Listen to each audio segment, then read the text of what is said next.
Hi everyone, welcome back to my channel. So in today's video I'm going to be talking about my career path, where I am and where I want to be.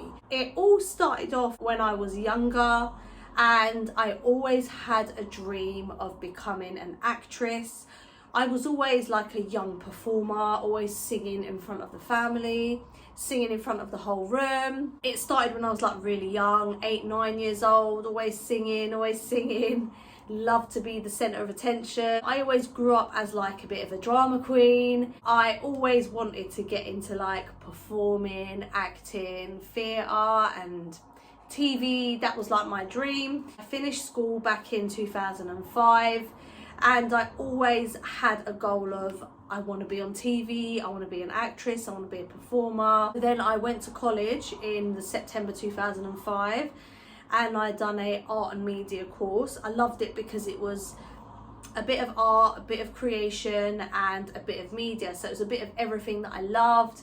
I've always been a creative person. I didn't particularly do well in art or even do art as a GCSE, funny enough. I was just always a creative person and I always knew that I wanted to get into the creative industry, whether it be art, whether it be performing, whether it be acting, singing, all of that. I must admit the only thing I wasn't that interested in was dancing. But everything else I absolutely loved.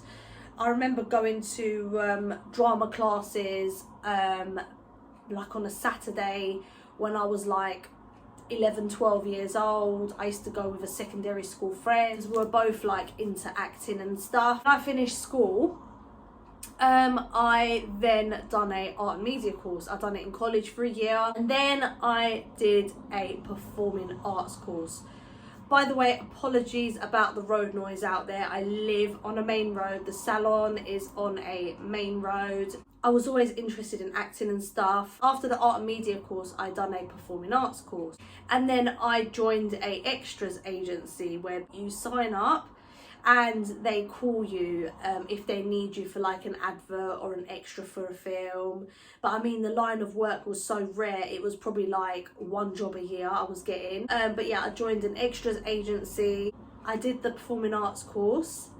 And then after the performing arts course, I kind of felt a bit like confused. I was like, I don't know what I want to do after this. I feel like I want to continue acting, but I feel like I want to get bigger and better. I feel like I want to progress and go somewhere. I never really had the right help and support around me, if I'm honest. Like, I kept asking my performing arts teachers at the time, like, what do you recommend? And they kept saying go to university, but I felt in my heart it wasn't for me, so I didn't go for it. I genuinely don't believe you need university to get into acting. I just believe you need the right people at the right time and you need the right amount of training, and that's kind of what I needed, but I wasn't really finding that, if that makes sense. So I was so confused, like a higher diploma or like, yeah, I didn't know what I wanted to do. So then I looked into media. Media is more broad. It was more like making TV idents, it was making documentaries, it was making posters and advertising. It was everything. It was like film, TV, it was just everything. It was radio, it was just everything. And that was a 2-year course. I did that. I found it so boring. You'd never think that I would, but I found it so utterly boring. Like, it was just so much to do in one course and it just wasn't for me. Performing arts course, however, was fantastic. The whole class got on. We really all loved our acting. I mean, a lot of people who were in my class were more into dance, but to be honest, they were really good actors too. I started the art and media course in 2005. I done the performing arts course in 2006. I then done the media course in 2007 for 2 years. So I finished it in around 2009. I was just so confused. And while I done this course, I just wasn't enjoying it. And then I applied for a weekend job at JD Sports. I then got the job. I was a Christmas temp. I started off in the November 2008, I remember. I started working at JD Sports in late 2008. And then I started off as a Christmas temp, and then they kept me on permanently for weekends. And then as I was kind of doing the course, and when I was finishing the course, I was doing more hours at JD. And then eventually I became full-time. I was doing 5 days a week as a sales assistant. I loved working there to start with, and then as I was working there more and more and more, I just disliked it more and more and more. Absolutely loved the staff. We all got on like a family. I just don't like retail. I really don't like retail, if I'm honest. I did it for about 5 years. I just kept applying for like new jobs, but again, I didn't know what I wanted to do. I was still part of the extra agency, so I was still doing that now and again. I wasn't doing it a lot, but I was doing it now and again whenever I could. Just kept applying for admin jobs. I just wanted to be out of JD and out of retail, and I wanted to be in a different sector out of that job, so I kept applying for admin jobs.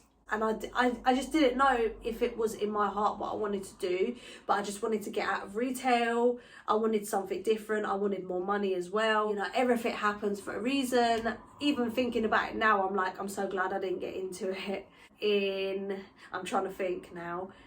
So yeah, I worked at JD Sports from November 2008, and I left in July 2013. I left because I was pregnant with my daughter. At the time, we were living just off North London, because I'm from North London originally. And then we moved to Kent. This is where we live now. Not my favourite area, but it's, you know, it's your home. We don't always live exactly where we want to live, but you've got to make the most of your home. Once you close your door and draw your curtains, it's your home, it's your comfort space, and that's what you have to think about. We're renting at the moment, so this isn't actually our property, but our dream is to have a property one day. But I've learned in life that I've met so many people that rent and moan. They say, I don't want to pay another person's mortgage and it's a waste of money. You have to be positive. You have to think to yourself, I have a home. I have a home that I can make cozy. I have a home that is comfortable. I have a home. It doesn't matter. I have a home. And I've also heard of people that pay mortgages that say, oh, my boiler's gone, I've got to pay for that now, and oh, it's a nightmare, you've got to pay for so much yourself, which is fair because it's your home.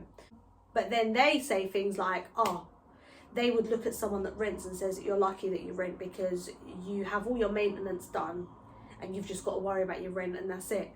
So there's a negative and positive about everything in life. The key is that if you're renting and you're miserable about paying someone else's mortgage, remember, it's your home, you can make it cozy, and a lot of landlords these days, they're happy for you to do a little bit of interior.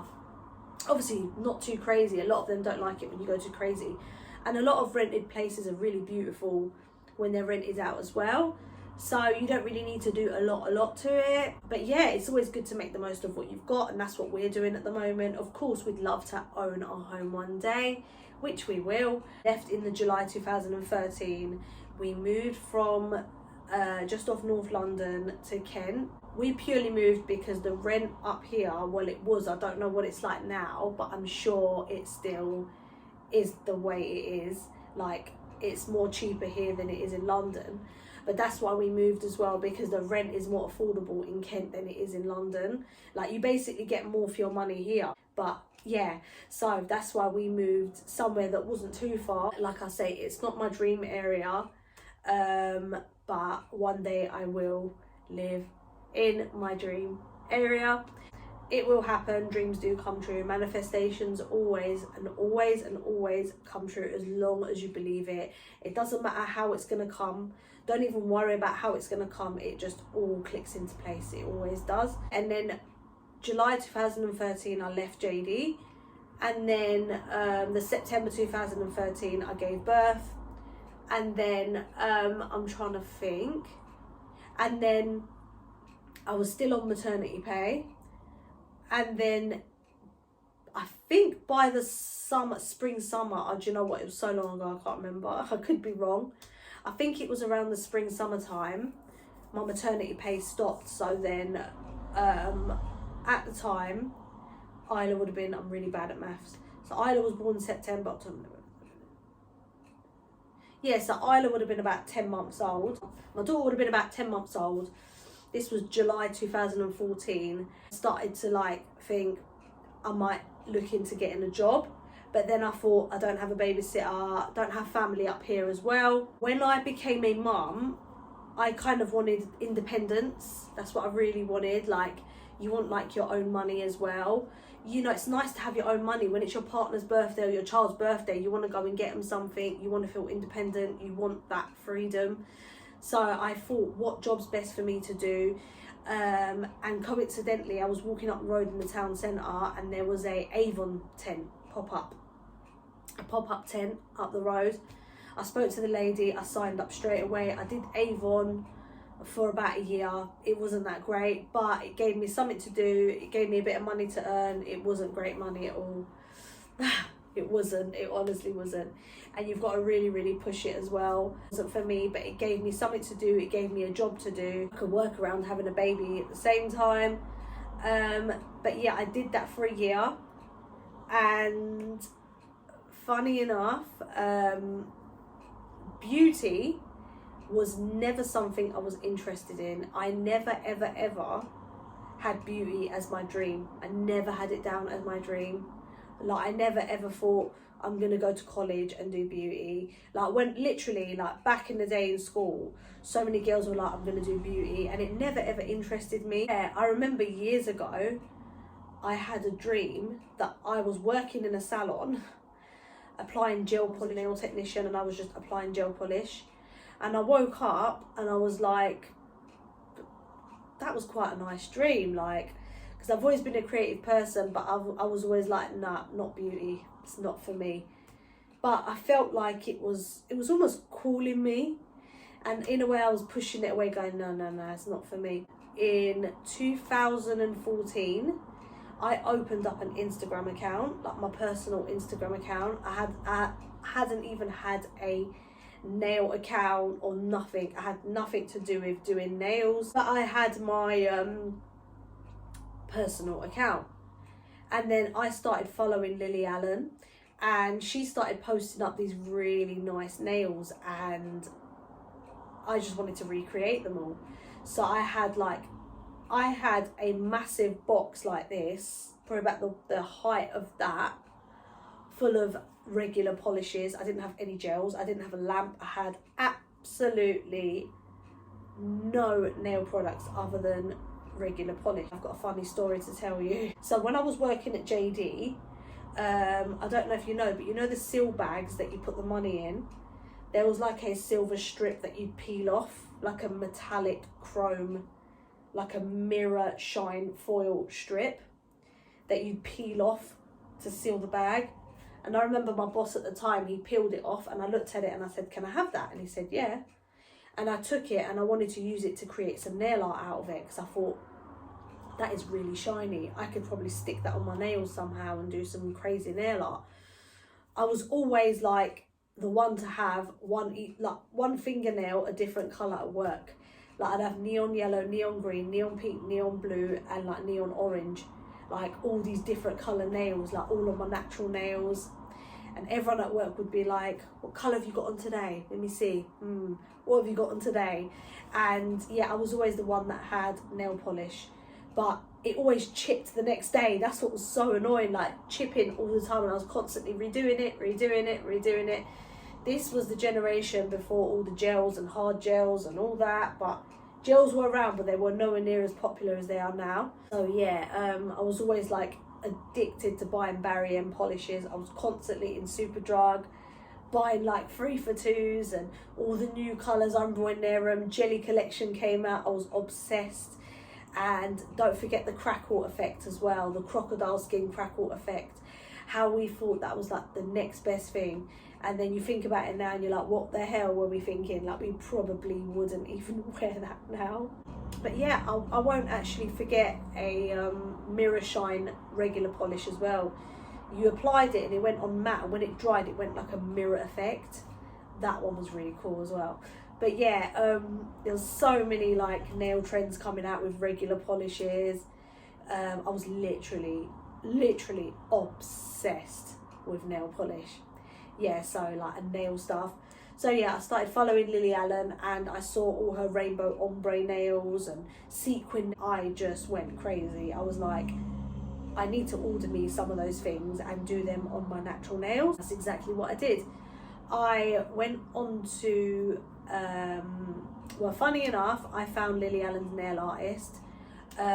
Michelle Humphrey is her name. So I started following her and I became obsessed with her content, extremely obsessed.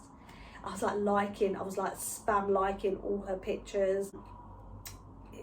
Yeah, I was just so in love. She even had a monkey nail dryer. It was so adorable. It was like a little monkey, and it had like a button that you push your nail down onto and the monkey blows on your nail to dry it. I was so obsessed with that, so I ordered myself one from eBay.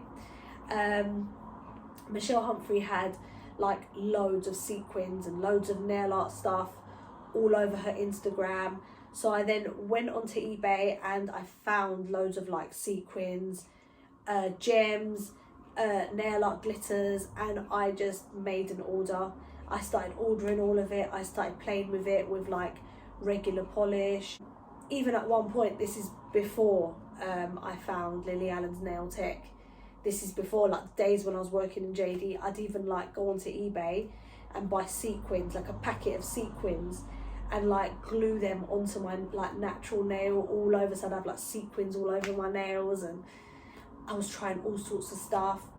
So then I decided I'm gonna buy one of those £10 acrylic kits, like the little kits you get with like the little glue, the little acrylic liquid, acrylic powder, tips, and the little file.